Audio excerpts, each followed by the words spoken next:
Si thuốc mà muốn chân là cái lối này đấy. Lembo, ấy là ấy. Ngầm được bác sĩ chắp chăn hạ ta phim tao của tâm lao. Tôi mới đang thuốc nó đấy. Thuốc tôi nằm khai dụng. Ini ngomong chứ. Chỉ mấy thằng thôi chứ. Thuốc cái lối này chứ. Ai tao kìa. Hay, Lemba. Hay, lúc xin tôm bia. Thuốc giang đồ. Khuyên em lại sự khăn đồ. Khuyên em lại sự khăn đồ. Ha, khăn đồ. Thô lâu này luôn tôi can rồi. Thô lâu. Mayam, lấy cái gì mà phải bị mai bên sinh? Cái gì cái tàu bay thì cái nó. Masana pi ốc tập video. Làm sao này tập video? Puthoro. Ai khơi war kia lại này. Marak không thuộc kì. Lấy cái mà mang được không quay này kì. Puthoro. Hai biết được phẩm sự bu. Cái đồ được kì, cái nào được kì? Ai khơi lói. Khăng cái lại. Ai biết chi nè. Hayo. Phải chứ nó uổng lắm nhỉ. Yam mà ngang rồi em mà lấy man ba. Ai uổng phẩm mà đó. Karim ta road plate na. Yam seng na hay chứ kì. Nasado bu matam sana war kia đi lấy tre ra. Hozekta atu gada ka ne. Yam hay na bu loli ne. Oi. Ai kì chanu pi đó. Ngay nè. Ta seng na mag phát ta balam chat lam badagi. Mga maram chat adu gi matungin na. Imungi. Lai kai gi. Amadi. Sagai na te gi min chat mang dalam gi damakta. Ai na mahak pu tan thok khrabani. Ai na hai bise thajabiu. Ai na haijari bise aseng bani. Mana hari sibal ko thajasiro. Thajasirane ko mayam na pibiling mo chirak to. Pibiro ko idasu. Ay ko su isado. Kari da suhi dagi ay dana yam na wajari bani. Mahay masing tamandana yam na wana yukchara ibani. Adubo. Ay ko na sinahawda mi ko ay gadra. Sumto o ay na thokrabani na. Ay ko isabu kagatsaro. Mayam na tingna ba mapamda isado. Maruk kong pigira. Mayam gi chirak. Ako'y na pining mapibada ay kay suhay dyan. Ako'y puno mo yakani. Ako'y puno mo yakani. Mayam na pining mo chirak to. Ako'y yajari. Ay mong sawang. Mong dala yung neba. Masano pise. Puthoro. Ito. Ito sa changyaw.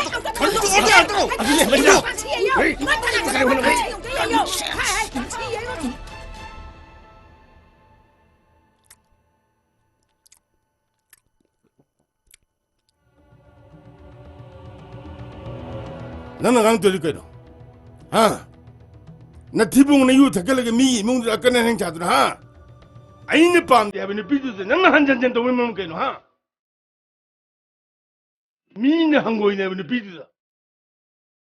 Ay di mai sa kadito siyang daba.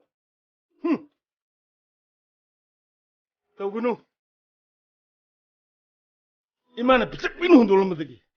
Ay ni imutumir chaw na hunar ko. Ay ni wana hunar ka. Nang na tuling mo tuhon na. Jipka. Nang na tuling mo tuhon na. Nang kikari wala yogi. Matugin yung pito nang hanjan dyan paraso. Ay nasunga yate.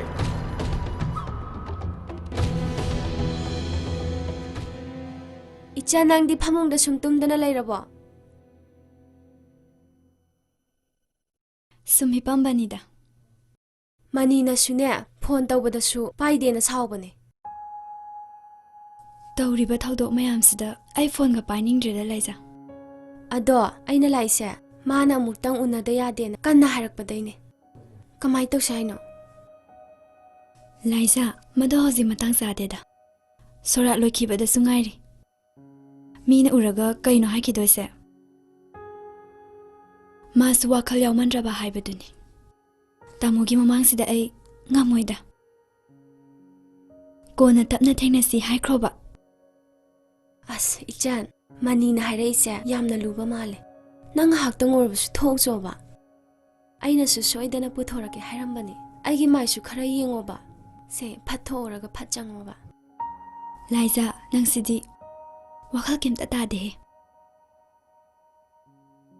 phiron suna thai sabam ta laite tamona khrangkhagana kamdauba as khangdana ba hotna lori kaino Pirol do akhoi dagi aigi do sekhro noi tamona su chingna dana ba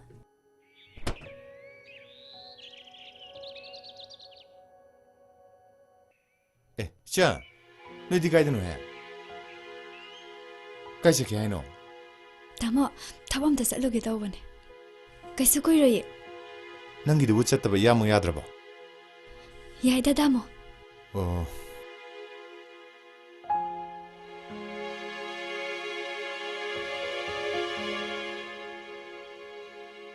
oh pare chalo ado thuna di halo ko cha tamo se ngasi thaba rubam le ꯅꯪ ꯂꯥꯛꯄꯅꯦ ꯉꯥꯏꯔꯝꯗꯣꯏꯁꯦ ꯀꯣ ꯍꯣꯏ ꯇꯥꯃꯣ ꯆꯣꯁꯨ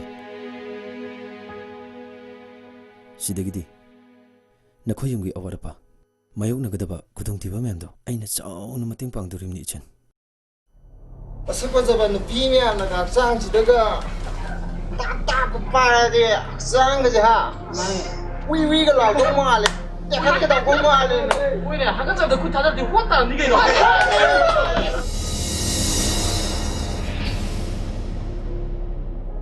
ꯆꯠꯂꯁꯤꯔ ꯆꯠꯂꯁꯤ ꯆꯠꯂꯁꯤ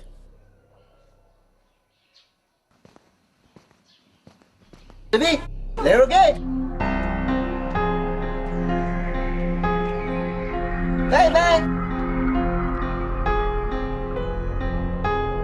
ꯃꯣꯏꯒꯤ ꯋꯦꯇꯔꯁꯤꯁꯨ ꯊꯣꯛꯂꯛꯇꯦ ꯀꯩꯀꯩꯅꯣ ꯈꯔ ꯌꯦꯡꯉꯤ ꯄꯩꯁꯥ ꯀꯌꯥ ꯄꯤ ꯌꯦꯟꯖꯜꯂꯒꯅ ꯊꯥꯡꯁꯦ ꯈꯪꯉꯦꯗꯅ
ꯀꯩꯅꯣ ꯃꯁꯤ ꯉꯥꯡꯁꯤꯅ ꯍꯧꯖꯤꯛꯐꯥꯎ ꯂꯥꯛꯇ꯭ꯔꯤꯁꯤꯕꯣ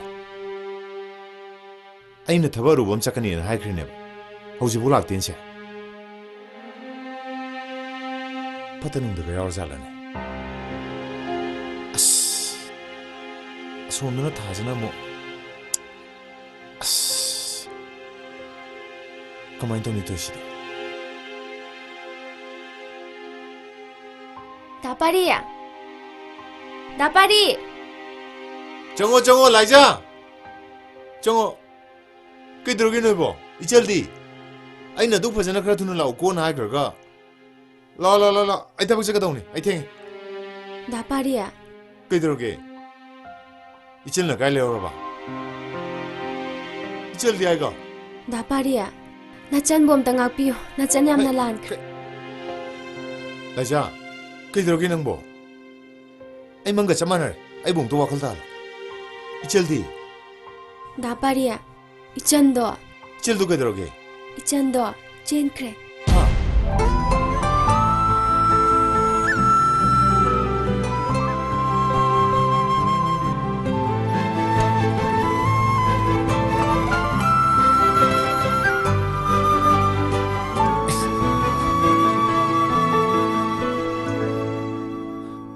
Adu makha wari zibu kari kara maina chatha jige kamdau jige Pari. Wari sibu kamai tawse ba. Nang na di kari khaliba. Nangi oiba wa amte su hairo udana. Mama, nachagi waisida lala sungakpiyo. Ima papagi mathau mangam pangthokpa loikibada sungairi. Aduna yaragadi chaldo nupa mayumda ngasi mahongtokpikro. Horen numidang wairamdo ichilgi luhongmado aisu soidana yawba lakchage.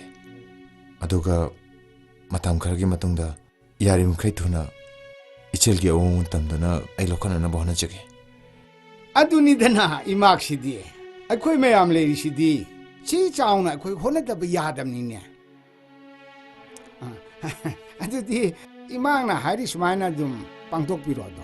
yaida somna bukjel sengba jimuga khoi pen ba leitre adudi khoi mu yaujeru khige thorang buna mu somdang ta hona jaru khige Hoi.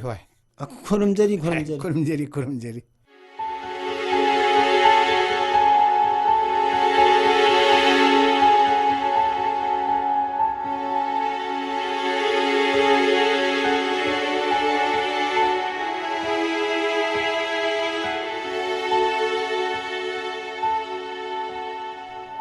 Tamo. Apang minasan 봄다 ngakpiyo. 나산 얌나 란크레. Hey, angaubi. Kay kapino. Yengoy. Ngasidine. Ichilgi khwaidagi nungayba numine. Adunna kapaw nade. Ado. Chelbu. Nabung ay na on chauna tamna luhumangam dabase. Nasigi damuktari nang waraw kuno ko. Matang matamna yadabadagine. Wasarak pa na nasaruk to loujagadaba iselsi. Nasidagiti awaba po na makokto na. Nungayay pa na paanboyo. Tamo. Chelgi awong na bungay na tarokini. Che. Kay talit tapi ba ni? Lananda na luksulok ko.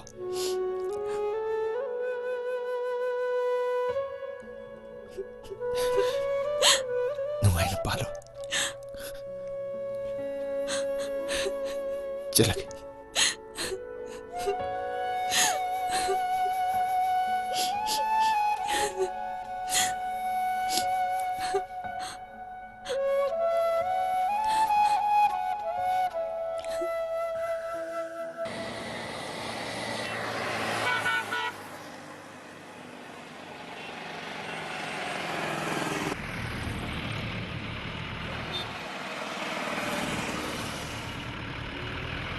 Marak, ay mateng tapang biyo. Ay awa putari.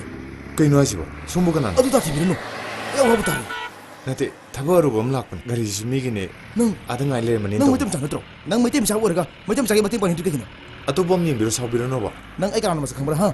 Chalo.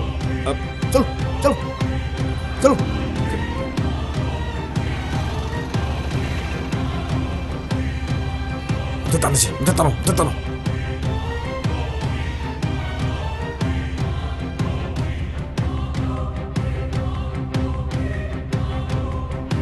Krom cakra. Oi. Sila isi natra.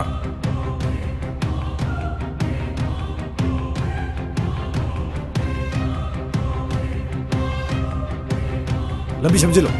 Lambi samjilo.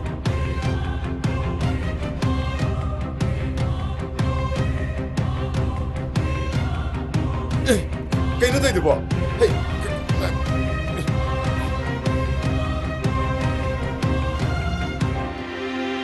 Nang asing mo to hayo adre. Asing man ina haise. Ay kaysu khangjadabani. Ay bumta nungsibiyo kaidaroge. Ay bumta thadoppiyo ba. Aduga nang nakarigidamo maga chamminarino. Ha, kaidabai chamminarino. Ay maga chamminaba natti. Mana ibo lambidagi namdana thilanbani. Aidi ma kanano haibasu khangde. Mana pugiba senpamdo araiba senpam nate. Partigi yam chauraba senpam 70 lakhs ne. Aduna ma hek fangdri fawdi nang suma fam sita adum leiba tabani. Natti ay bo bumta thadoppiyo. Ay na haise. Ay bumta thadoppiyo haibani. Ay.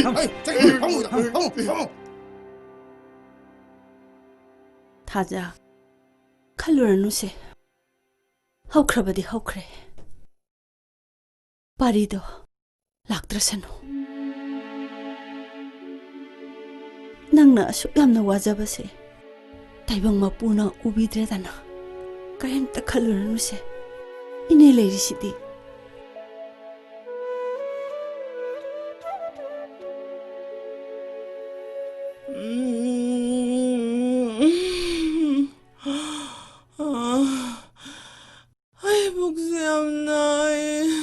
Tachauda mana fanaba doctor unaba sangibani yam thu farni se chima kusto roiba ma Hojikti sen gi thorang to biru. hoi doctor Sum nai thok tuna lebadine imagi phibam se nongma gi sum khudong tiba henjal agani. Aikhoi su angam mating pangjagi. sel kaya muk changgadabno doctor Yamdrabada lupa lakh ahum mukti thorang tosi. lupa lakh ahum Hoi hoi. Yoro thorang toro. hoi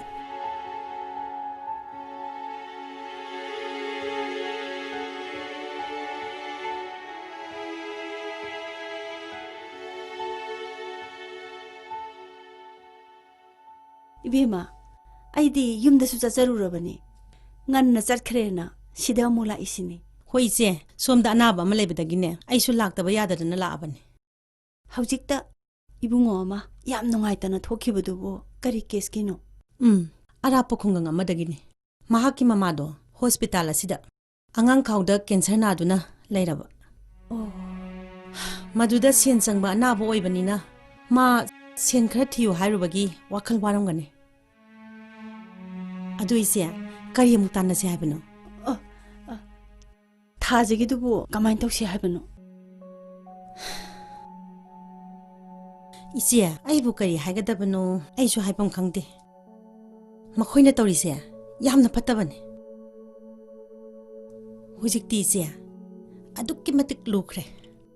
Angangdo manghanaba matamsu henkre.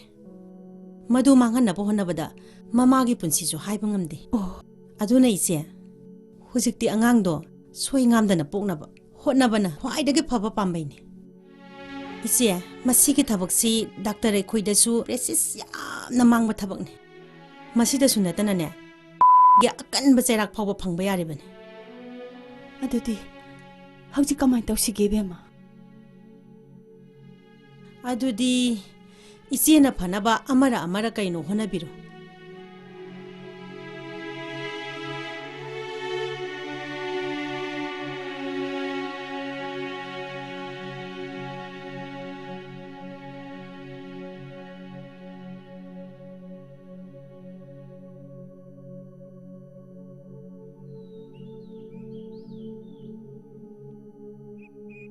이붕아 이자부 가다와이 되기노 수염 타와이 농아이따나 레르미시보 이니부가나 아이디 하나수 강제디 아이부디 아라파 쿵강 아마다기니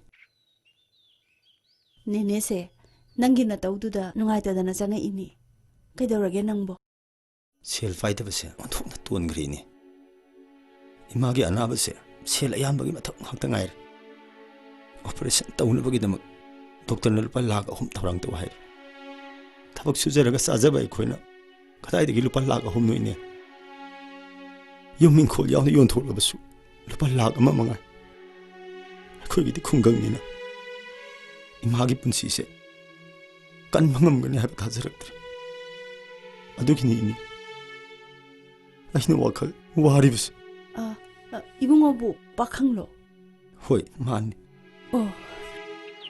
어두디 낭 이마기 본치부 까닝브로 이네 ꯑꯩ ꯌꯥꯝ ꯀꯟꯅꯤꯡꯉꯤ 이마가 ꯃꯇꯝ ꯈꯔꯗ ꯑꯣꯏꯔꯁꯨ ꯂꯩꯃꯤꯟꯅꯅꯤꯡꯉꯤ 이마ꯁꯦ ꯃꯆꯥ ꯑꯩꯈꯣꯏꯒꯤ ꯈꯟꯕꯗ ꯅꯨꯡꯉꯥꯏꯕ ꯃꯆꯦꯠ ꯑꯃꯐꯥꯎ ꯐꯪꯉꯛꯇ꯭ꯔꯕꯅꯤ ꯑꯗꯨꯕꯨ ꯏꯅꯦ ꯍꯧꯖꯤꯛꯄꯨ ꯂꯨꯄꯥ ꯂꯥꯛ 3 ꯀꯗꯥꯏꯗꯒꯤ ꯂꯧꯔꯨꯗꯣꯏꯅꯣ ꯄꯥꯝꯕꯩ ꯑꯃꯈꯛꯇꯤ ꯂꯩ ꯄꯥꯝꯕꯩ 이네 ꯀꯔꯝꯕ ꯄꯥꯝꯕꯩꯅꯣꯅꯦ ꯃꯗꯣ ꯅꯪꯅ ꯄꯥꯡꯊꯣꯛꯄ ꯉꯝꯃꯒꯗꯤ 이마ꯒꯤ ꯄꯨꯟꯁꯤꯗꯣ ꯁꯣꯏꯗꯅ ꯀꯟꯕ ꯉꯝꯒꯅꯤ ꯏꯅꯦ ꯀꯔꯝꯕ ꯊꯕꯛꯅꯣ ꯃꯤꯒꯤ ꯃꯤꯅꯥꯏ ꯑꯣꯏꯔꯕꯁꯨ ꯑꯩ ꯑꯣꯏꯔꯒꯦ ꯏꯅꯦ ꯑꯩꯅ ꯉꯁꯤ ꯅꯪꯉꯣꯟꯗ ꯍꯧꯗꯣꯛꯀꯗꯧꯔꯤꯕ ꯍꯥꯏꯒꯗꯧꯔꯤꯕ ꯋꯥꯁꯦ ꯃꯇꯝ ꯈꯔꯒꯤ ꯑꯣꯏꯅ ꯏꯅꯦꯒꯤꯁꯨ ꯑꯋꯥꯕ ꯀꯣꯛꯅꯕꯅꯤ 이네 ꯀꯔꯤ ꯊꯕꯛ ꯑꯣꯏꯔꯕꯅꯣ ꯑꯩꯅꯕꯨ ꯉꯝꯒꯗ꯭ꯔꯅꯦ 이네 ꯉꯝꯕ ꯉꯝꯗꯕ ꯍꯥꯏꯕꯗꯣ ꯅꯪꯒꯤ ꯅꯈꯨꯠꯇ ꯂꯩꯔꯦ 이네 ꯑꯩ 이마ꯒꯤ ꯄꯨꯟꯁꯤꯕꯨ ꯀꯟꯕ ꯉꯝꯒꯅꯤ ꯍꯥꯏꯔꯕꯗꯤ ꯊꯋꯥꯏ ꯐꯥꯎꯕ ꯊꯥꯗꯣꯛꯀꯦ 이네 이네ꯒꯤ ꯃꯥꯡꯗ ꯋꯥꯁꯛꯆꯔꯤꯕꯁꯤꯅꯤ 이네ꯒꯤ ꯋꯥꯁꯤꯗ 이자나 ꯂꯥꯟꯅꯗꯤ ꯂꯧꯒꯅꯨ ꯃꯇꯝ ꯈꯔꯒꯤ ꯃꯃꯤꯡꯇꯒꯤ ꯑꯣꯏꯅ ꯅꯪ ꯑꯩꯒꯤ ꯏꯕꯨꯡꯒꯤ ꯃꯆꯥ ꯍꯥꯏꯕꯗꯤ ꯑꯩꯒꯤ ꯏꯃꯧ ꯅꯨꯄꯤꯒꯤ ꯃꯥꯏ ꯑꯃꯨꯛꯇꯗꯤ ꯉꯥꯛꯄꯤꯌꯨ ꯀꯔꯤꯅꯣ ꯍꯥꯏꯕꯤꯔꯤꯁꯤꯕꯣ ꯋꯥꯔꯤꯁꯦ ꯑꯩꯕꯨ ꯑꯃꯨꯛꯇꯪ ꯋꯥꯈꯜ ꯇꯥꯅ ꯍꯥꯏꯕꯤꯌꯨꯕ ꯏꯅꯦ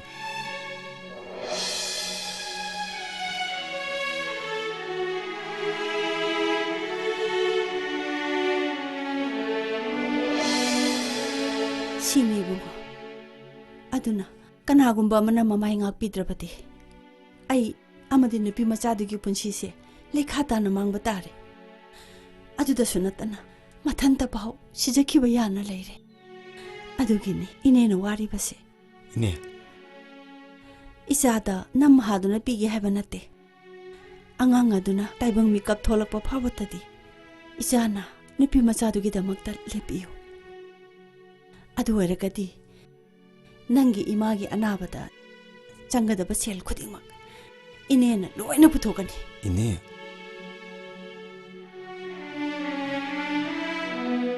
ꯅꯤꯅꯦ ꯑꯩ ꯃꯗꯨ ꯌꯥꯕ ꯉꯝꯃꯣꯏ ꯍꯦ ꯀꯔꯤꯒꯤ ꯉꯝꯃꯣꯏꯗꯣꯏꯅꯣ ꯍꯥ ꯀꯔꯤꯒꯤ ꯉꯝꯃꯣꯏꯗꯣꯏꯅꯣ ꯃꯤꯃꯥꯡ ꯐꯝꯕꯗꯨꯔꯣ ꯅꯪꯅ ꯄꯥꯝꯃꯤꯁꯦ ꯅꯍꯥꯛ ꯊꯛꯀꯤ ꯅꯠꯇ꯭ꯔꯣ ꯊꯣꯛꯏꯕ ꯊꯧꯗꯣꯛ ꯃꯌꯥꯝꯁꯦ ꯃꯗꯨꯕꯨ ꯑꯣꯏꯕ ꯌꯥꯕ ꯋꯥꯔꯤꯔꯣ ꯅꯤꯅꯦ ꯇꯧꯅꯨ ꯇꯧꯅꯨ ꯃꯁꯤ ꯄꯨꯝꯅꯃꯛꯁꯦ ꯅꯪꯅ ꯂꯝꯀꯦꯠꯂꯝ ꯍꯥꯏꯕꯗꯒꯤ ꯊꯣꯛꯏꯕ ꯉꯥꯛꯇꯅꯤ ꯍꯧꯖꯤꯛ ꯂꯩꯀꯥꯏ ꯑꯁꯤꯅ ꯉꯥꯡꯅꯔꯤꯕ ꯃꯌꯥꯝꯁꯦ ꯑꯩꯗꯤ ꯊꯣꯡꯒꯥꯜ ꯋꯥꯡꯃ ꯂꯥꯟꯅ ꯆꯠꯄ ꯉꯝꯗ꯭ꯔꯦ ꯃꯤꯅ ꯎꯕꯗ ꯇꯤꯟ ꯁꯤꯠꯅꯔꯕꯅꯤ ꯄꯥꯔꯤꯗꯨꯁꯨ ꯂꯣꯠꯈ꯭ꯔꯦꯗꯅ ꯍꯧꯖꯤꯛꯇꯤ ꯃꯥꯒꯤ ꯃꯋꯥ ꯃꯄꯥꯎ ꯑꯃꯠꯇꯁꯨ ꯇꯥꯛꯈꯤꯗ꯭ꯔꯦ ꯂꯩꯀꯥꯏꯒꯤ ꯃꯤꯁꯤꯡꯅ ꯊꯤꯕ ꯌꯥꯕꯁꯨ ꯊꯤꯔꯦ ꯐꯪꯗ꯭ꯔꯦꯗꯅ ꯁꯤꯗꯕꯨ ꯀꯩꯅꯣ ꯑꯩꯈꯣꯏꯅ ꯇꯧꯗꯣꯏꯁꯤꯕꯣ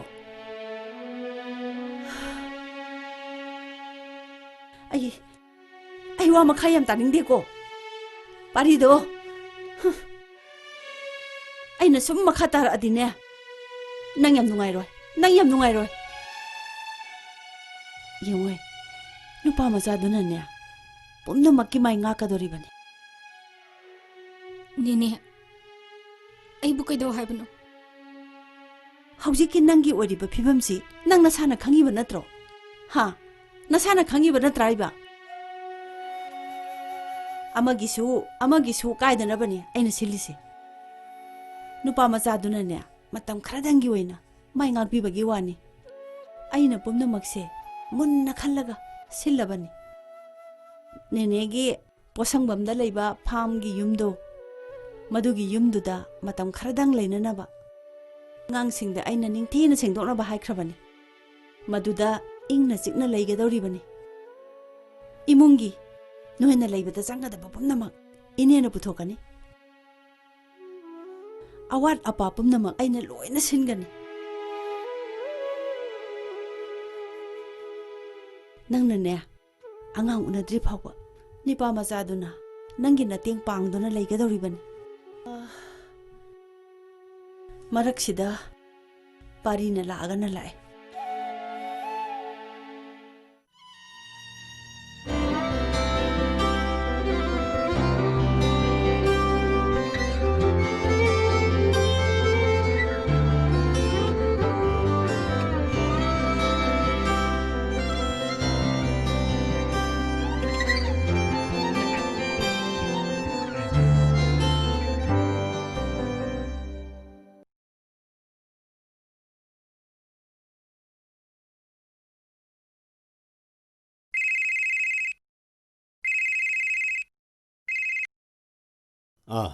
Sija, kaidaure? Tacho, kamlau sike taurisibo.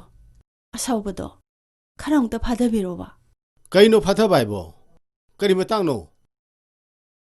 Ibemagi matangduni. Hey, magi matangdane, wam tawdorkano. Madine, sikhren lorbani. Khangabra? Tacho. Yengo, mahakta kinatra. Aina chopa nangiba, ikaiba nangiba, thawdokpa nangdo, nang khangidana. Khangaba natro, madi, sikhren lorbani. Maga aiga karigoma mariam talinhadrabani. Tacho. Magi wa hanjan hudrokado orgadi, aiga mani tarare. Khangabra? Tacho. Taningde, ai thame. Tacho. Tacho.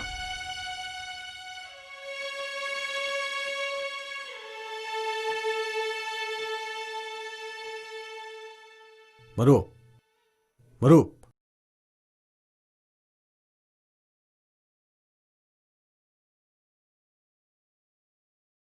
Maru haigadra, itau haigadra. Punamak warungnaba yadeko. Somgi iral karisu leiramdre. Aikhoibu warubigano. Aruba matang oibagi aikhoisu tawde yadabaini. Ahansingi yathangda tawbani. Nupadusu phare. Mahakpu partina ahakpa cherak soidana piragani. Maru warungnagumsiko. Marupkidamakta aikhoigi maikaidagi kari mating pangjo haibagi. Yare, ai kanagisu mating pamde. Yaragade bu thadopiro. Ai chechakrage. Fare fare adudi aikhoi singimai phawa tinjaramagi.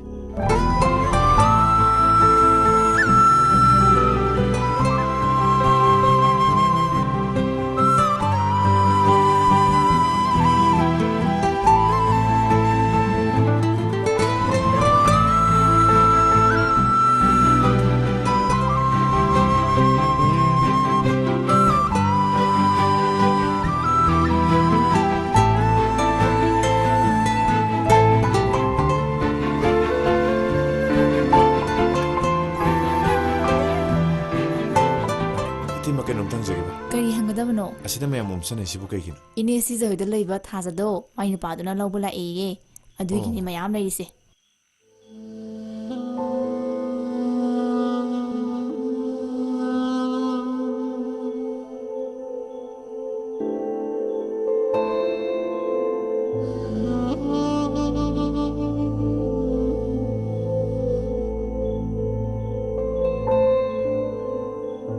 Chalo chalo. Soideng amdana jim yongnaba chalo. Duga ningthina layuko.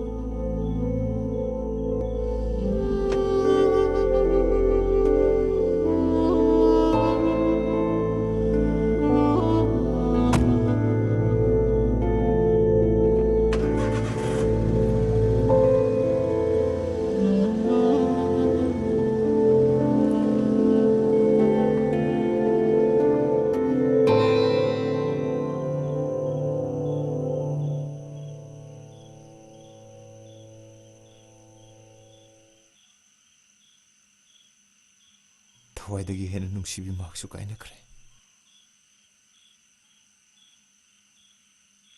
Masidagi henba kari amu walige kaina gadaba ifamdagi.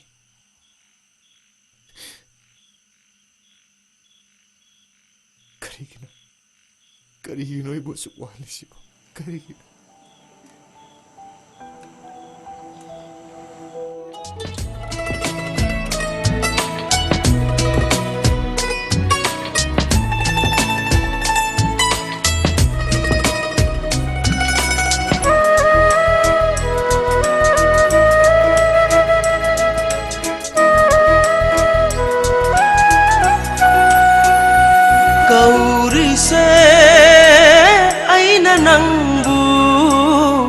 Napada tabara nangi nungsi pada ngaure angau ba oirene kauri se aina nangu napada tabara ho malang bawa tambiruro ipau tambiruro kaidano ꯀꯩꯗꯅꯣ ꯄꯥꯝꯃꯨꯕꯤꯌꯣ ꯎꯅꯤꯡꯕꯅ ꯂꯥꯡꯇꯛꯅꯔꯦ ꯃꯤꯠꯃꯥꯡꯗ ꯂꯦꯡꯗ ꯂꯩꯔꯦ ꯅꯪꯒꯤ ꯋꯥꯈꯜꯗ ꯑꯩꯗꯤ ला ला ला ला कपली ऐदी कपली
नचाना खुगी नफम याम लानख्रे नचाबु मुतंग हापियुको बाबागा इमागागी नुसिरबा सक्तमसे उरक्तबा नुमित कोइरे नचागी अवाबसे उबिद्रबो बाबा नचा खांगबा ngamdre पुनुमक काइनाबगी मैचासे खांगबा ngamnanaba नचा युमसे थादोक्तुना अचिकपा मफम अमदा चलगे नचाबु वरोबिगनुको बाबा वरोबिगनुको इमा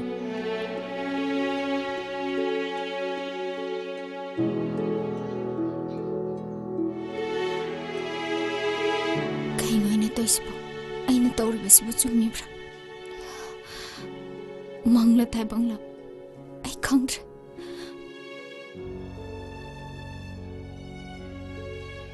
ꯀꯔꯤꯅꯣ ꯑꯩꯅ ꯇꯧꯔꯤꯁꯤꯕꯨ ꯌꯨꯝꯒꯤ ꯑꯃꯗꯤ ꯀꯩꯔꯣꯏ ꯂꯩꯀꯥꯏꯒꯤ ꯃꯤꯁꯤꯡꯅ ꯈꯪꯅꯔꯒ ꯀꯝꯗꯧꯕ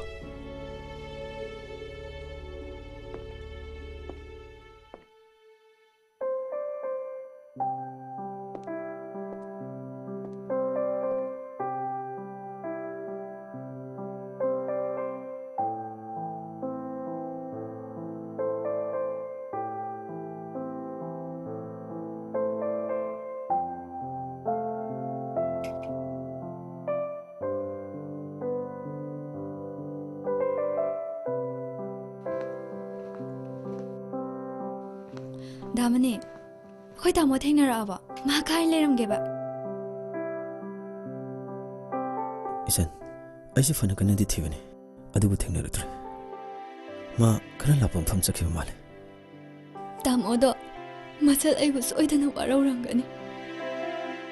마찰 아이부 와라우바기 소이다나 셋키 보이랑가니. 다모 나찰 아이부 얌나 란크레. 아이 얌나 란레 다모. 도스 아이나 펑나고 데리게 난 나사니 얌 소니바 세세 도세 세 겁그나 엘리시디 세 아이시 와우데 로리 자도 티데오로 야리 조 아이 펑나고 티게 고 잘서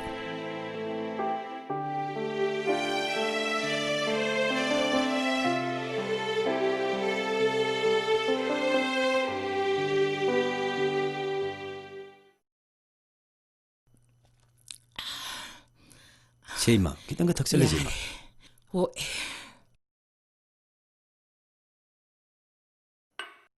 yumdabu kaidongai chatlu haige 망아시 머리 망아니 당디 레이코 하리 독터나 호이다 정 이마기 안압세 마사 खरे kalakanda खरे tabna chase akhoi su lam lapani na hankalanda lakpada ngamoiba aduna naunang 이마기 히닥 짜부 콜파도 파전 세놓고 ꯍꯣꯏ ꯇꯥꯆꯧ 아두가네 낭수 묵 나락가니 섹셀루고 ꯍꯣꯏ 이붕아, 이마기 숙 얌바 쌍이바 시엔치부 낭부 까나다이 부기.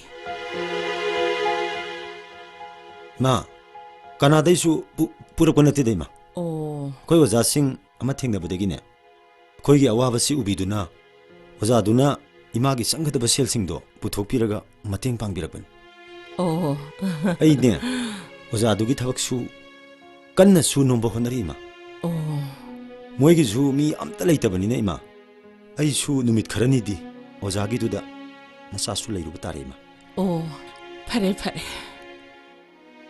ꯑꯩꯈꯣꯏꯒꯤ ꯑꯋꯥꯕꯗ ꯃꯇꯦꯡ ꯄꯥꯡꯕꯤꯔꯤꯕ ꯅꯈꯣꯏꯒꯤ ꯑꯣꯖꯥꯗꯣ ꯈꯛ ꯀꯥꯎꯕ ꯌꯥꯗꯦꯀꯣ. 호이마 ꯑꯣꯖꯥꯗꯨꯒꯤ ꯅꯤꯡꯕ ꯊꯨꯡꯍꯜꯂꯨꯀꯣ. 학상시 마이수 록 퉁거도리브라 까이노 강나오가시 누누마이트 하, 이사 나바 야바 나떼고 히닥 자슬로. 히닥 자슬. 호이마 자슬라게이마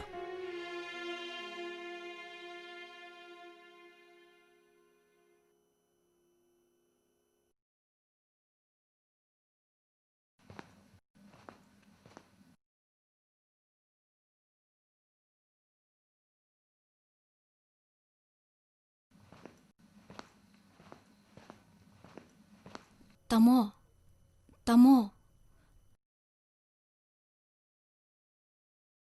Se, hidak si sathokpiro.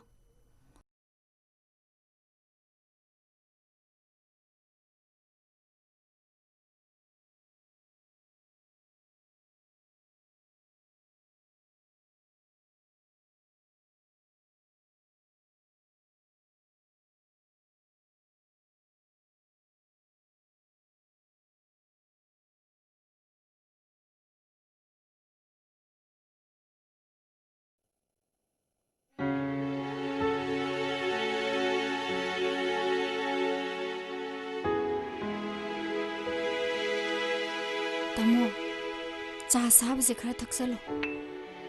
타모야 Tamo hidak singdo leiribro. Ai leisora. 낭나 사가 와이 상드레 잘루라노 히닥 아얌바부디 레이리벤 아이수 학상 가라부디 누가이레 아왓베 히닥도 아이 하이enge 좀 쌀라가 레이루라게 네네부 그얌 꾸이라게 sakeba Nga goire. 오 용기 아와바디 케케 레이리 Kashu leitreda. Nini na loy porami. 오 다자 아이세 낭기 칸무디 얌와이 ngasi 아이기다막다 또비리베싱세 아이 얌나 빌레 Tamo masidi ang ngam batong na bani. Tamo na bayate. Kenjang thong sige. 낭나 싸닝바 마 액다 통 아이기디 다비산 풀라 까이노 마떠로 하이eng덕이 파전 자르시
ꯃꯤꯅ ꯍꯥꯏꯅꯔꯤꯁꯤꯡꯁꯤꯕꯨ ꯑꯆꯨꯝꯕ ꯑꯣꯏꯔꯝꯒꯗ꯭ꯔꯣ?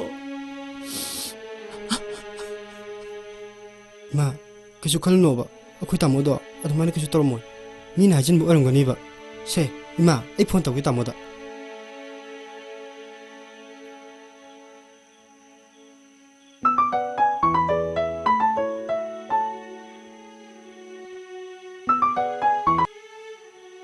Ano? Kari leire? Tacho bu kai lege? Aidi ozagi de leine he.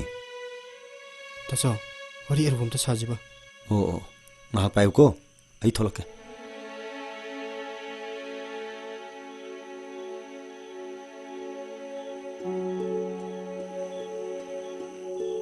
Kai dorage?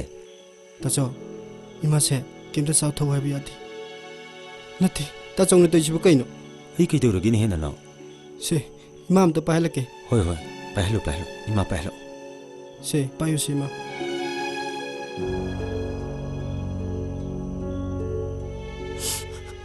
Imagi lingte. Ima, kai dorage ni. Nang mina hainariba ngangnariba mayam sibu sombro lingte. Ima. Mina ngangnariba mayam sibu ima bu kayam kuina kangkoge. Ima nang natawriba tabak to yam na pamde. Ay pamde ko. Ima. Ay kai sto din ima. Imagi bungo. Imata oidaba nganganin nango. Nang ginasagto udring kay. Nang nalagtring kay. Ay saka matasaro. Ay nasiba duro nang napamli ba siya? Ay o, lain na ba namasi isa na waraw bro? Nang yumda to na laoy magisa na. Isabu uda ba na imayang wahe?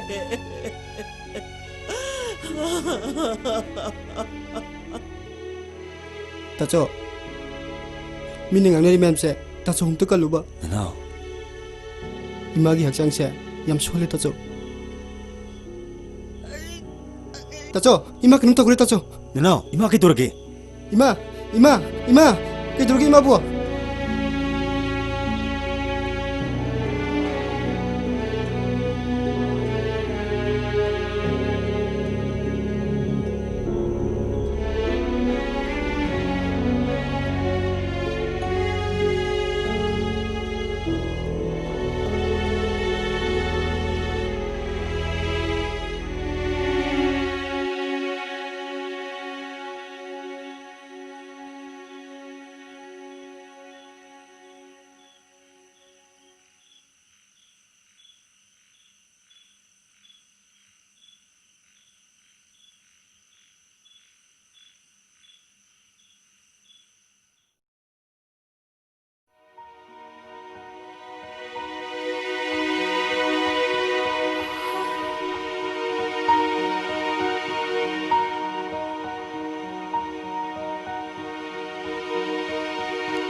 Taza, masidi ay namana sabu thaduk tuna satlabani. Nang ay buwaruan ko. Ay namana sabu nung sita fadin natin. Mapap na matap na yarag to. Asik patan sa hiyong mga tulong na kanina. Nung sirabi sa akin sa tamto, upapalaway kan mo to. Thamoi si pugo namti. ꯑꯗꯨꯕꯨ ꯊꯥꯖ ꯃꯊꯪꯒꯤ ꯃꯄꯣꯛ ꯍꯥꯏꯕꯗꯨꯅ ꯀꯔꯤꯒꯨꯝꯕ ꯂꯩꯔꯝꯕ ꯊꯣꯛꯂꯕꯗꯤ ꯅꯃꯥꯅ ꯆꯥꯕ ꯑꯩꯈꯣꯏ ꯑꯃꯨꯛ ꯊꯦꯡꯅꯈꯤꯁꯤꯀꯣ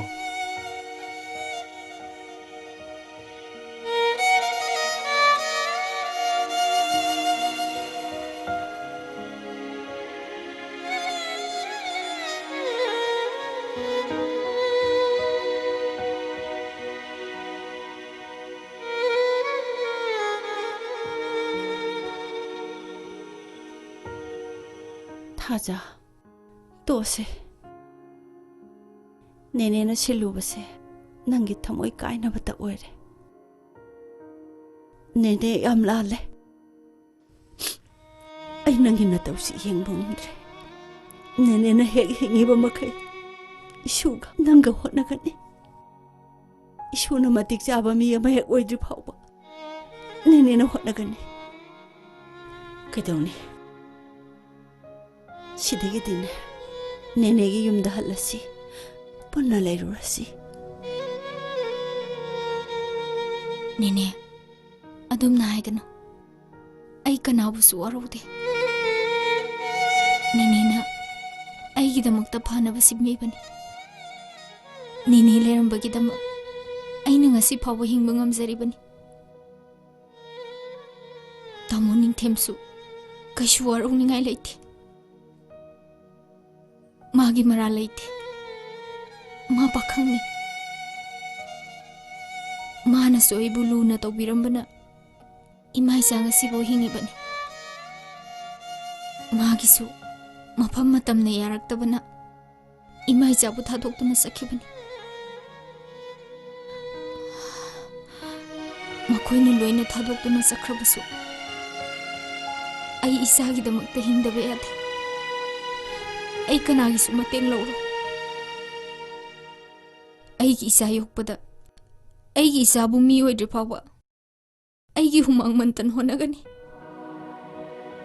Nene. Ingunda thong na hapiyo. Ingunda thong na hapiyo.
타자 난기나 타우나나 링젠세 아이디암 칼레 ngamna bahai da ise sangbi punsi se masini angangi exam di ngachi loraba natra hoi ichagi wakhandani aina ngasi leli buse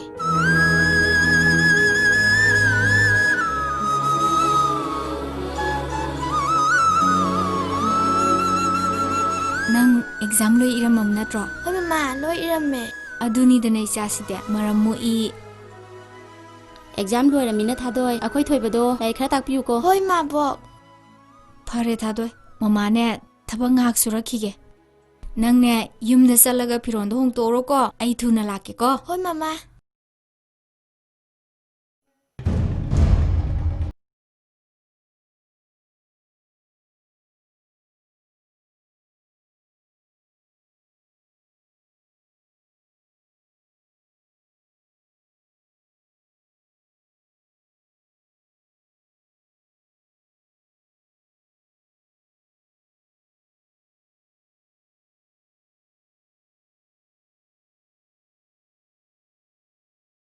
Hey, masih kang lo.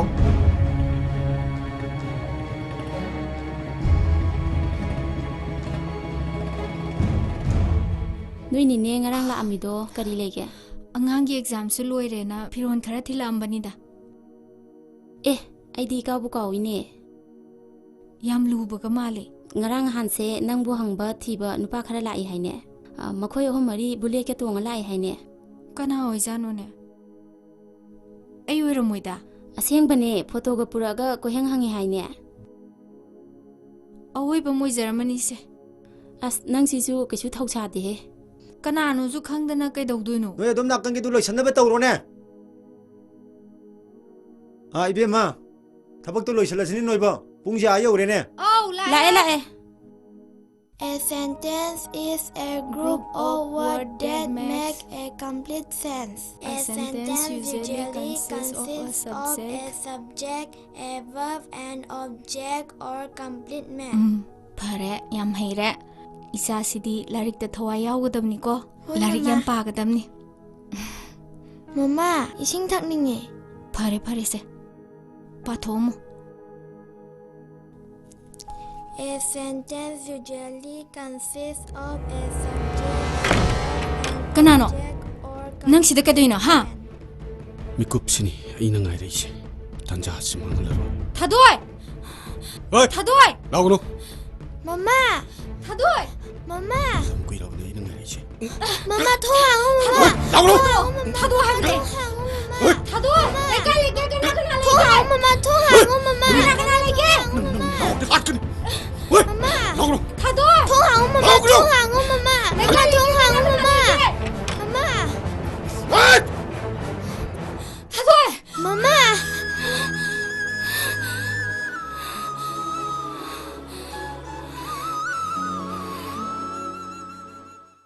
타이나 콜레지 때문에 하우나 마니 누아라 크포 아두 이따가 강신들이 그래 레그래 amana delhi da tammi amana gauhati da tammi tambalor ko dore ado mama du danga lejaramadi karasun ngai ga dabani hoine ita itogi angang du di aiga ngangdi emu da hoji master tami yam phaine hoi ado itogi manager haibado kodom da lei grage ne ada saida lerin goni ai angangsing tharga hekta kabanjag pani hai no kana lege manager no system da law haibko hey yam thola ayo taw manager si mabung pau yam phagarjan masing yam phagarjan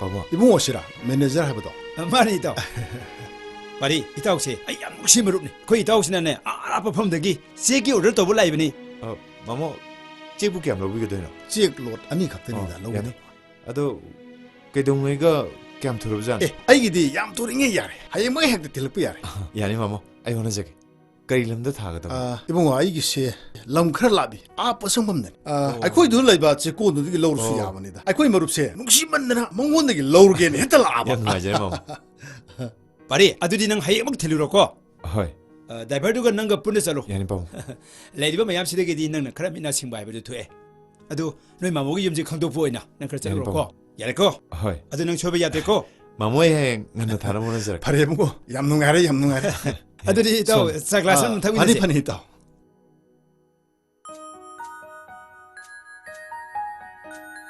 ai no mamo gi demak tane na isane da khalab check sing se tan yam chare yam bajare check silor na tro wa tam to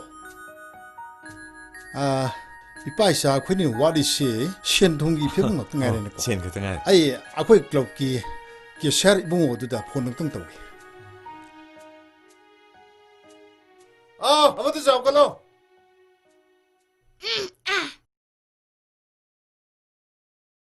abes naga yinona bonjo samang langai janan khulusulo nano pangang ngam jeraga ai diga da bekon doi ba nang khoi mata thorana nan jo khoi pata thorana noi di noi pale ji dabdo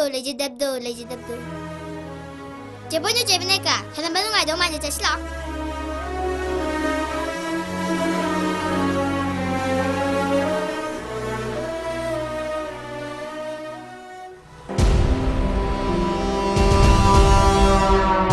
simen gi changa da shen du su buru lao hey sok tarin hey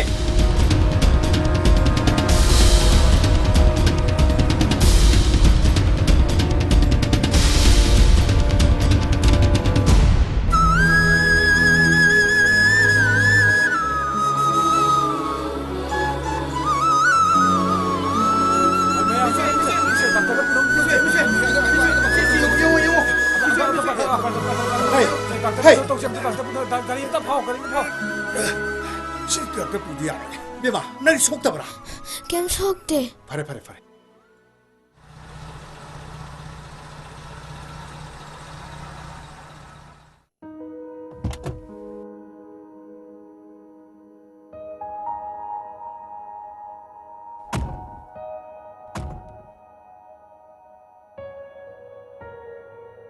와, 쩡. 파모. 시드 파모. 이거 왜 팀비를 보세요? 양 누가래. 아, 땡큐. 파래. 원 아무 테나 시고. 야오리 거 뽑은 거지. 야오로 뭐. 아도디 파리. 닥터기 에바스 마퉁이나. 능 꼭다가 소포에 버니나. 마모기시다 능 누밋 머리 망아니 юм시다 포타로. 야니다 마모. 아이숨 한 야데. 너 마모 юм들 레버부 한국에 버네. 하기디 미카나 술레 버네티네. 아두이나 데다 마모. 아다 바봉기 대박 매암두가 아두디 아코이 머럽도 아이 바자라 빠우 하이기. 아도 아이 가리게 강싱 나요리싱도 아두기야 마 실링 아이레르머니 아이 학당 섭잘라가 시연도 비토게 아이 얌도 라까니. 아도 마모 마사이 누피 mchadu부 까이데nga 파리 양동 시부 와리니다. 마마마 짝깍들 레이저바니. 마라이 박수 티크라. 아이코기 마카시다 크라스를 레이바니. 파리 워리도 아이 고나 파자는 리라기. 맹나 좀 보타라고. 아이 마코기 시엔징도 어떻게 비토. 아이 양초 라까니. 맹나 보타라 먹고.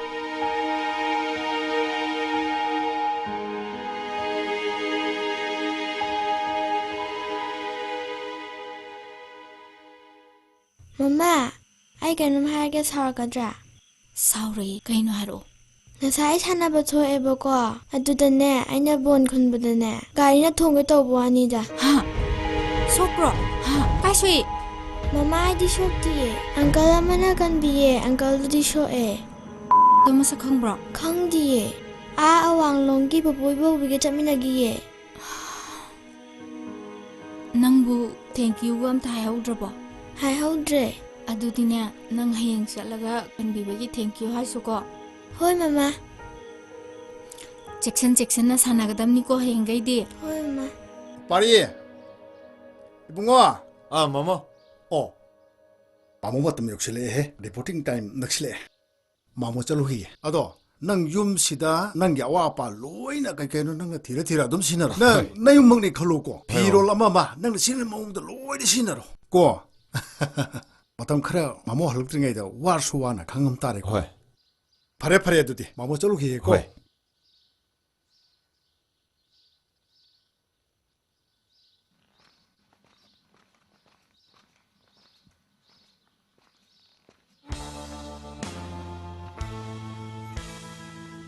Kana lagi, pupu. Kanano, jango ekta. Uncle, tatangake. Hey, jango. Nandi nan kem da sokta banatro. Hoi sokte. Uncle nang kra paraba. Hoi, pare. Uncle moshi pupu kai chakhage. Guwahati chaki. Aduna yumsi thanda changi ba. Oh. Nangbu kai min kauge. Thadoi ko we uncle. Chakcharabo nangbo. Chare. Kenjang charakpa. Aina ngasi charakpa dubu iromba. Atudi nang class kya tame? 4. Yam tame. Baba mama di leribo. Mama di leri. Babung di khangde.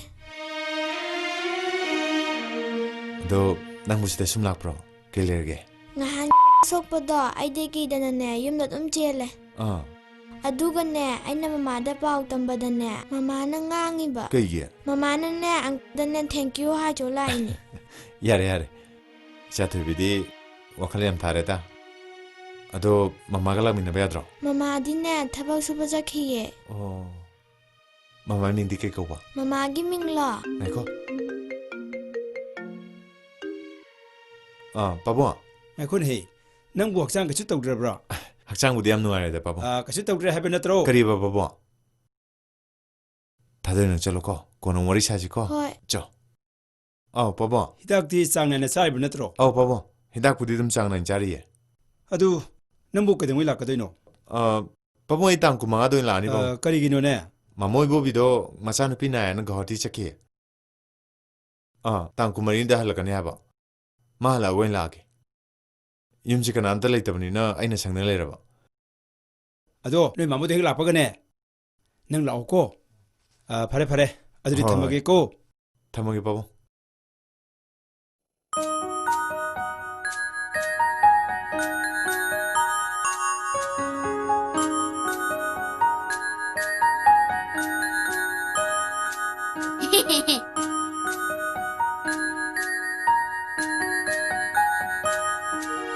Nói ngã 사나무고 아이 안걸도 그놈도 하루게.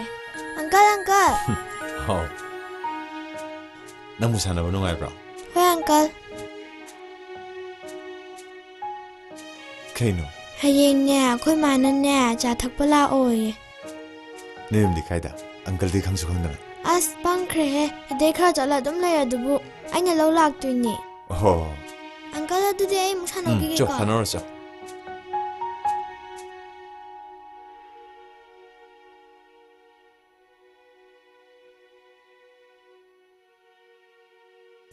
Uncle लाओबसे से काखलोबसे लाके uncle the लेरमोको आई मोरा लथोगेको मसी आंगांसिदि uncle सिदा फमो हो मम्मा अखोय लाए uncle यावरे चादो पुथोरो लाओ होय लाओ सिलाओ uncle ngak फममुको नंग काई चके आइनो आई सोनिया आइदा सानापो अमता लौरुगेबा होरे लोबे याद्रो थुना लाकेबा आई लाकेबा थुना नाको तादोए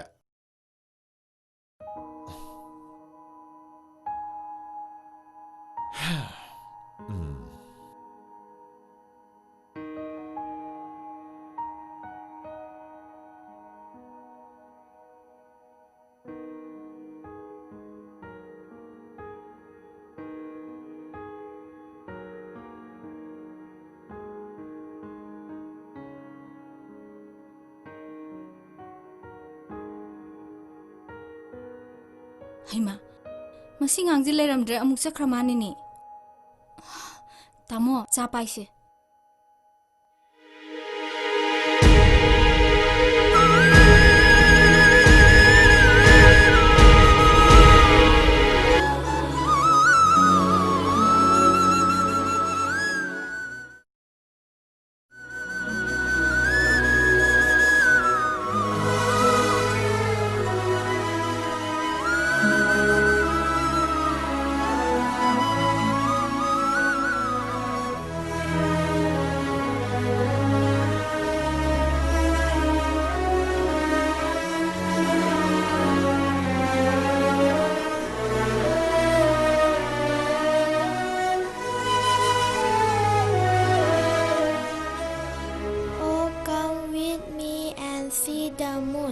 If we have time, we will visit Mars. Really?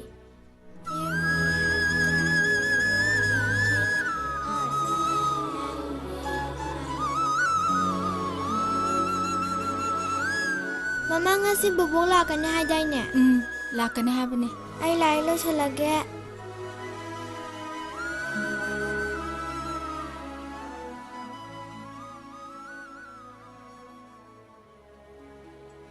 Mama, angkal mana sa lugar? Sat peyaro. Ay na sat peyaro di yaro idana. Lamhen gano. Mama saur kaniko. Chalo, imungda.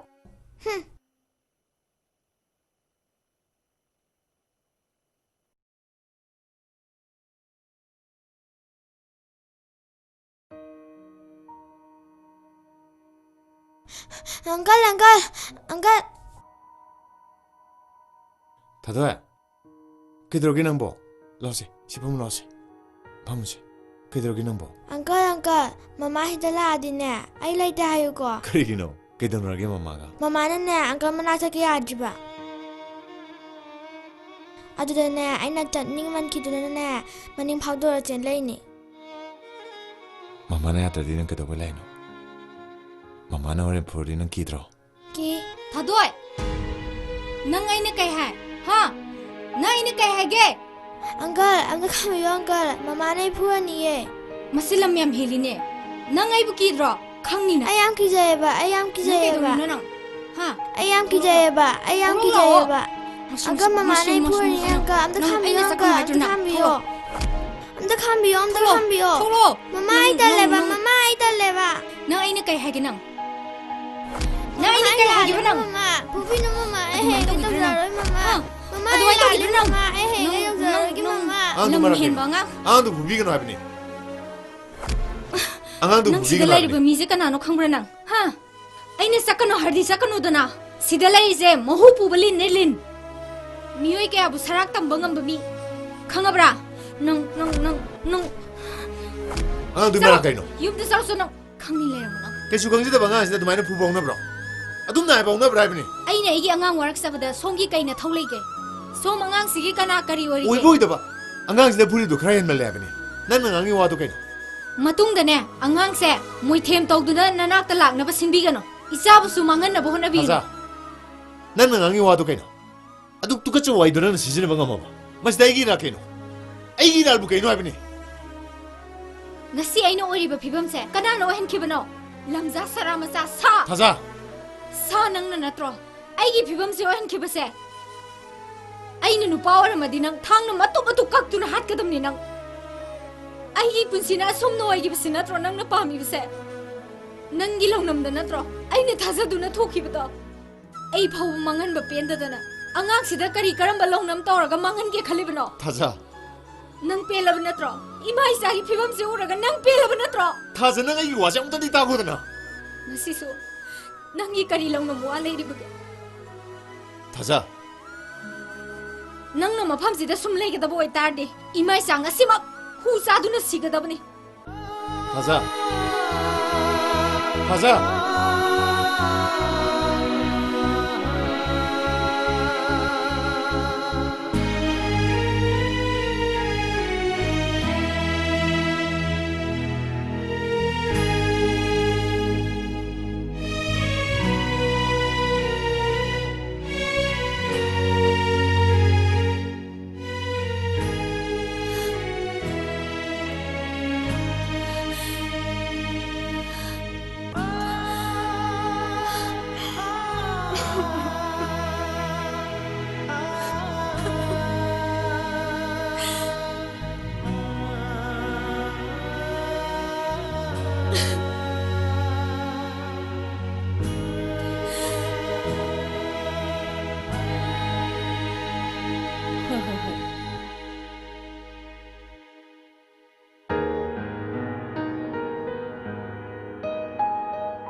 Nene, kyam kuire ke lakpa? Lakpa da ngai ri. Kaidorage hayun, kaidorage nangbo. Ngasai dagi issue na ne. Jasi hai sibo, kanagi kano, kadai da laibano. Namu kaidorage ang tahayu se. Kaidorobu yarage ang tahayu iba. Kaidobu yarage se. Nene da siyang ang tahayu. Kaidore. Hayo. Kaidorage hayo. Nene pari tulay. Kaino ne hai sibo. Kadai da. Hayune, mabu kadai da lagi. Ay maga una da bayati. Nang na wasa ba. Nang na landa ba dun ne. Mabu isoran tharak libani. Hayo. Ma kai le hoge hayo. Ay maga una da bayati. Nene. Nangbu kadai jake taramino. Nene yum thadok tuna chalage tawne Karigi aina mafam sida sum lergade thajana mama amcha hu chaduna sigani hai aina maram warga mama amcha bu sibu de desh pamde aduna chalage tawne nene Pariya nene bunu muksibo yiralo aidi makoi le khandun lakpusunate aibu sa magum khale thajana aduna chalage tawne nang na sakhragadi mama masadi karamna hinghogani thajana ngasi phawbada ngairi base nangbu tani nang madu karigi khangdrino kino asbunene achumani pari nangna amuk mama masabu thadokduna sakhrabadi mama masadi hinglar thajana ibu ju phobang ngairi ba asengmani pari nene asing dong tai biu nene mamam sana ma to karamna mafam sida lemi ba atuga amang nu na kana gi nu nene sing dong tai biu nene ꯁꯦ ꯑꯁꯦꯡꯕꯗꯣ ꯑꯝꯇ ꯍꯥꯏꯌꯣꯕꯅꯦꯅꯦ ꯄꯥꯔꯤ ꯅꯦꯅꯦꯅꯅꯦ ꯋꯥꯔꯤ ꯄꯨꯝꯅꯃꯛ ꯅꯪꯉꯣꯟꯗ ꯂꯣꯏꯅ ꯂꯤꯒꯦ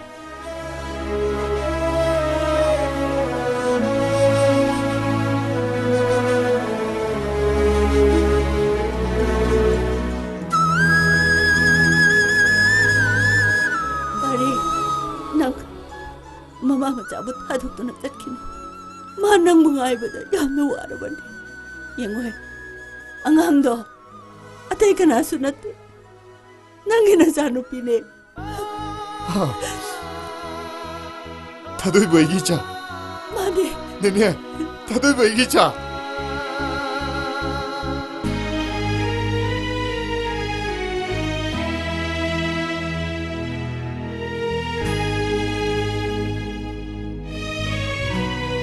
이잖아 이거 깨하기만 와라오라고 네네 에이 다주고 믿고 뭐뭐 보고 까불리 뛰네 에이 마부가 시수는 시리네 에이 마부 까불리 뛰네 하우직디 다지기 와리 뿌는 막수 에이 왜 강했네 누구 에이 와리 좀더 따리고 네네 낭기 와리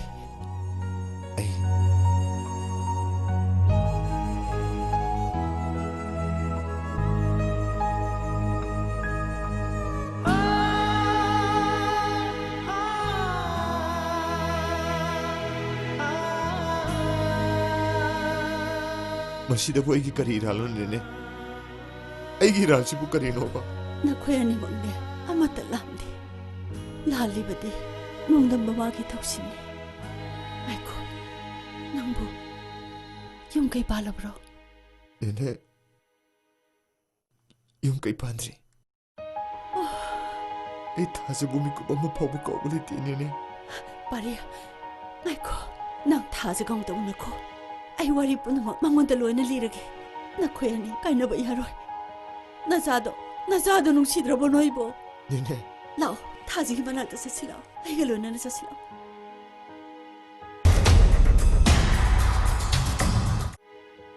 अदुना ngasi नखोयनी the थोकलिबा अवाबा थौदोकसे अतोपा कना मता the थोकतबो होइसनु Pariya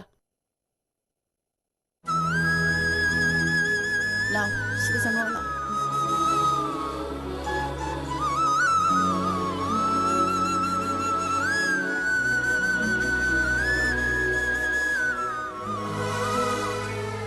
नखोय अनीने वारी ngahak sanarama ine chalo luge ko famu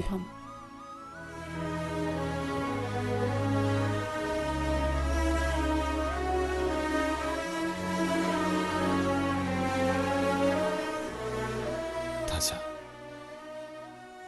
आई नंगी मफम याम लानख्रे नंगी बुसावरना Poonam कौथुनरसे ngasi nang bo mwana walar ay nang mulugo laban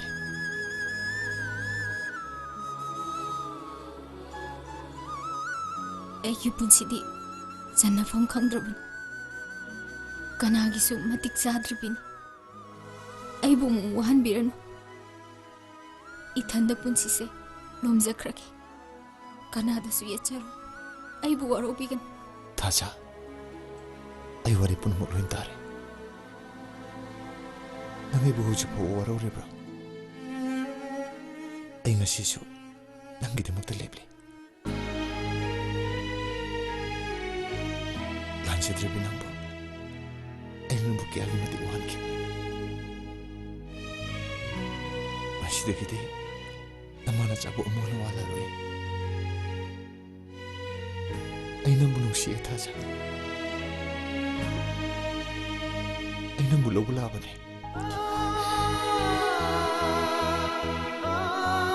isma saksi wana kali bane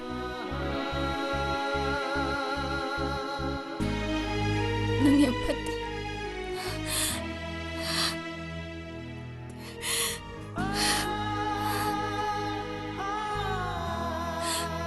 ay nang buki ang wana gay kang bra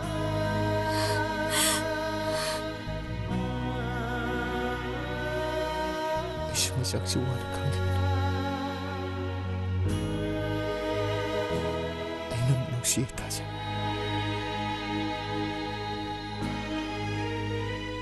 ꯅꯪꯒꯤ ꯋꯥꯈꯜ ꯉꯁꯤ ꯐꯥꯎꯕꯗ ꯑꯉꯥꯎꯕ ꯑꯃꯒꯨꯝꯅ ꯂꯦꯜꯂꯤꯕꯅꯤ.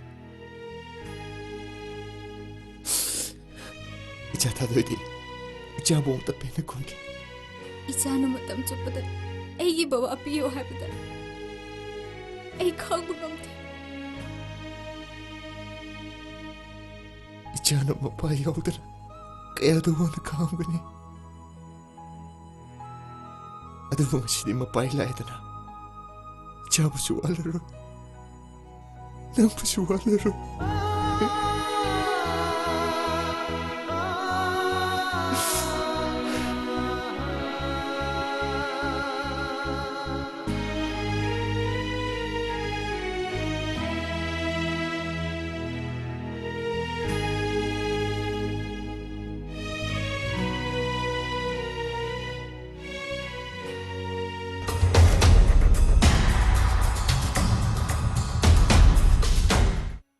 Pariya, thazase yamna wajarabani. Maraibokso onthokna thiraba. Mama machabu nungaina thambiu ko.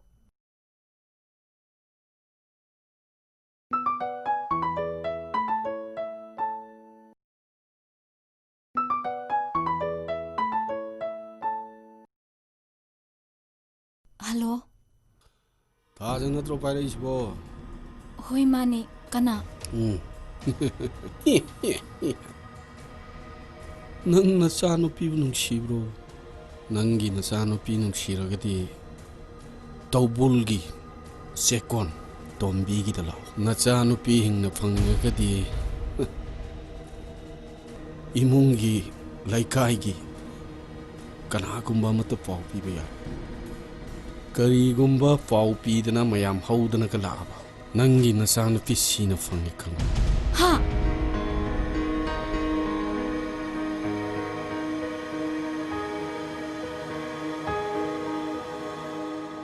ꯂꯥꯛꯇꯦ ꯃꯤ ꯃꯗꯨꯒꯤ ꯅꯨꯄꯤꯗꯣ.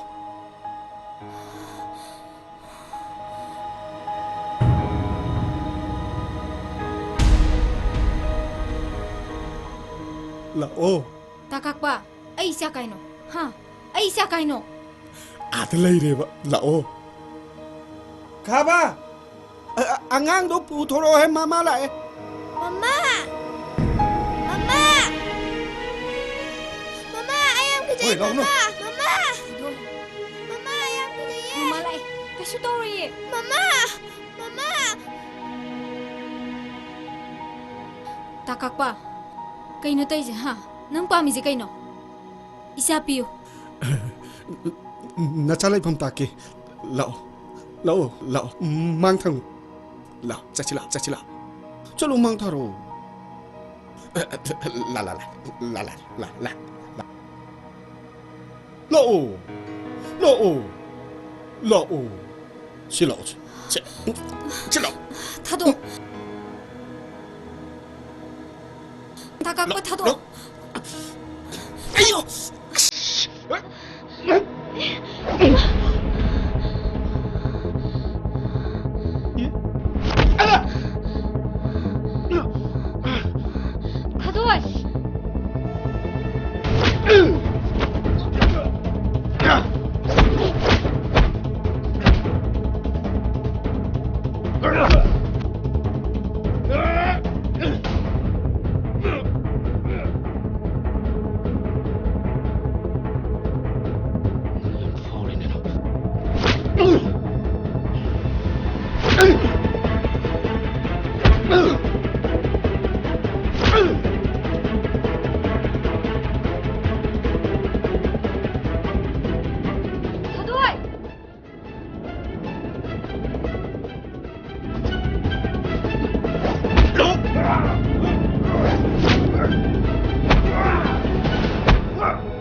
Mama, Mama!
속대.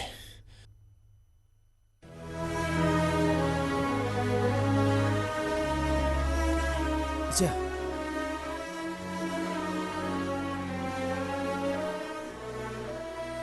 이제 그래서 되도록 되고. 그래서 되도록 해야 하나씩 돼. 속디. 속번 해야 되고.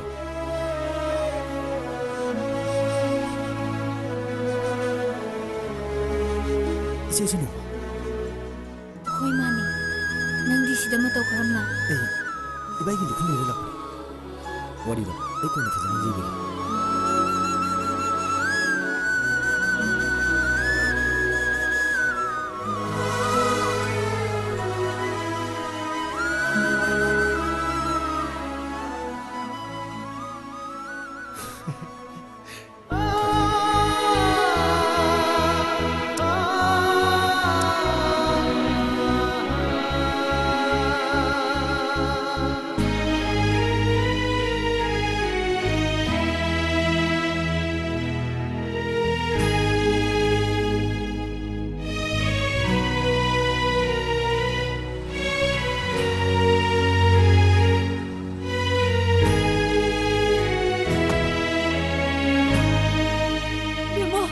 Isu kasi tawdi ko. Bobo! Isu kasi tawdi ko. Kasi tawdi eh. Nga, isu kasi tawdi ko. Kasi tawdi ko ne. Ine lady, ngasidagi din eh. Inega nungahay na layrura daw ni. Nakoy kita magta ine lady sidi. Ine lady nga da, nakoy na karigiwagan ni. Ha? Nakoy ohum se. Ine gidi, Thamoi ohum ne. Thamoi ohum. Lao, inega layrura silaw. Lao, sala silaw. Lao, lao, lao.